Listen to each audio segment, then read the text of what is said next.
There are things we only understand when we lose them. I used to laugh when someone said that missing someone hurt. I thought it was an exaggeration, drama, until I felt it myself.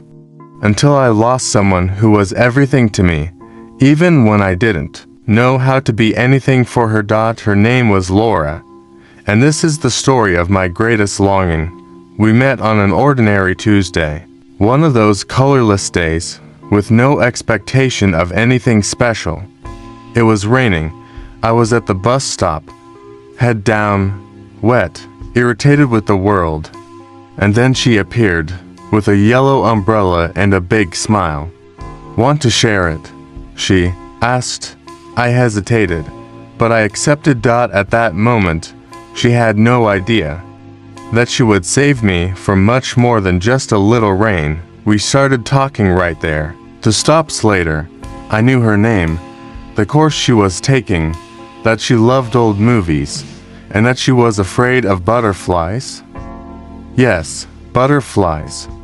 She used to say they were too beautiful to be trusted. We exchanged contact information. That same night, she sent me a message.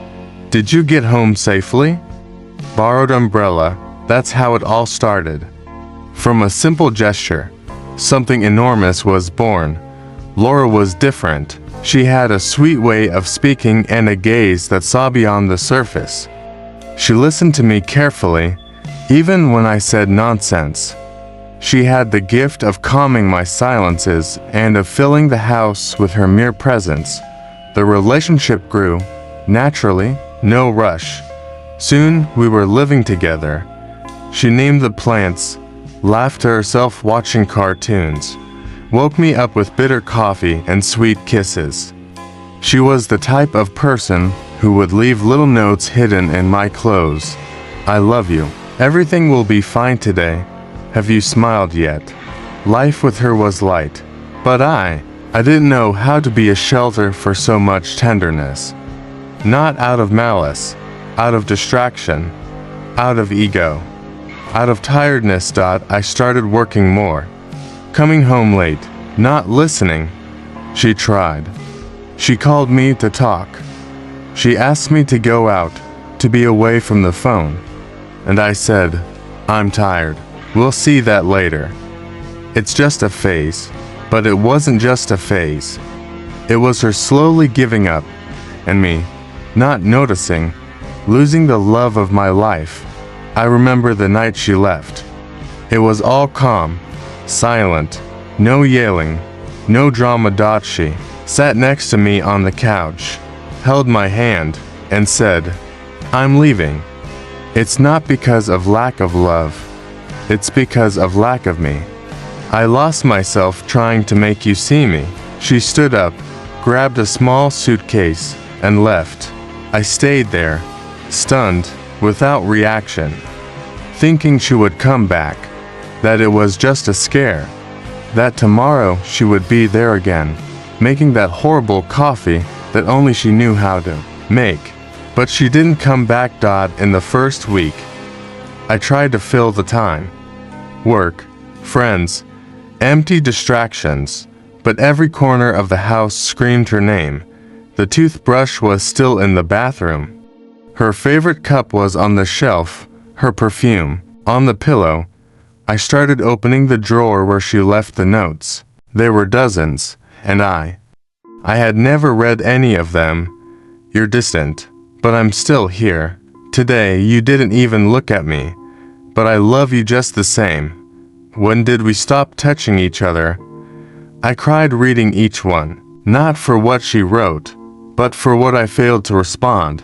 I tried to go after her, sent messages, called, promised to change, promised the world. She replied, "I don't hate you. I just can't go back to where I got lost. I heard she's doing well. She's painting again. She took a trip alone." And she started smiling like before. One day, I saw her from a distance, with someone else. She was laughing, free, beautiful, and right there, I understood.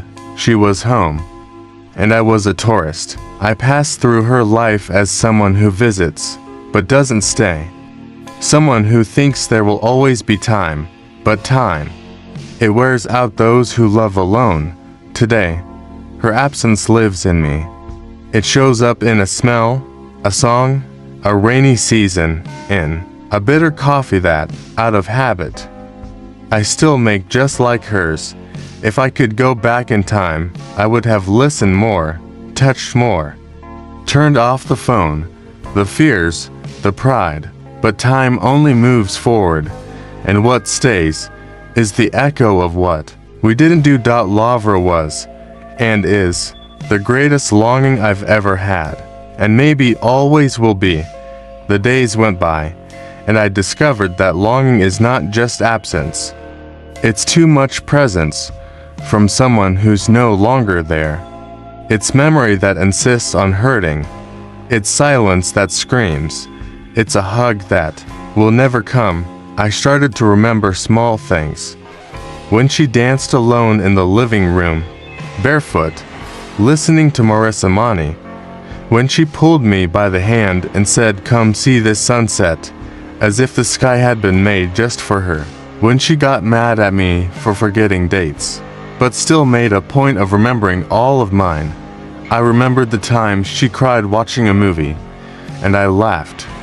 She looked at me and said, "You'll never understand, because you keep running from feeling." At the time, I didn't pay attention. Today, that phrase echoes in my mind like a prophecy. I was afraid to surrender, afraid to seem vulnerable, to depend on her. But, ironically, today I depend on what she was, on what we were, and on what we will never be again. I tried to move on. Went out with other people, fake smiles, forced connections, but everything seemed pale compared to what we lived with her. Even silence was comfortable. With others, even the words seemed empty. You know, Laura taught me how to love, but only after she left did I learn the lesson. She was the kind of woman who left notes, and I was the kind of man who never read them. Today, I would give anything to find just one more handwritten note with crooked handwriting and love in abundance. I started writing too, maybe trying to reach her somehow. I wrote letters I never sent, notes I hid within myself, verses I left in the corners of my soul, hoping she would hear them one day, even without being present. Come back, I've changed. This time, I'll see you.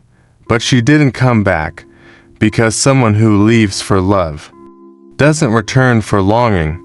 Some people think that the opposite of love is hate, but it's not. It's indifference. And when I met her months later, I realized she looked at me with kindness. But with indifference, there was no pain, no anger, just the emptiness of someone who learned to move on. And I stood still in the middle of that sidewalk, holding a hello stuck in my throat. She passed by, smiling, and walked away. It was then that I understood that some stories have no return, and that some longings are eternal. Today, when it rains, I remember our first meeting, and the yellow umbrella. I never saw another one like it. It's like that color only existed with her. When people ask me if I've ever loved someone truly, I smile, breathe deeply, and say, I loved. But too late, because love isn't just about feeling. It's about caring. It's about showing. It's about being present before it becomes a memory. And the greatest longing is the one we build ourselves with every absence, every silence, every later that never came. If you still have the chance, take it. Don't wait to lose to appreciate. Don't turn love into routine, nor presence into a guarantee, because one day it could be you writing notes to no one, waiting for a return that doesn't come.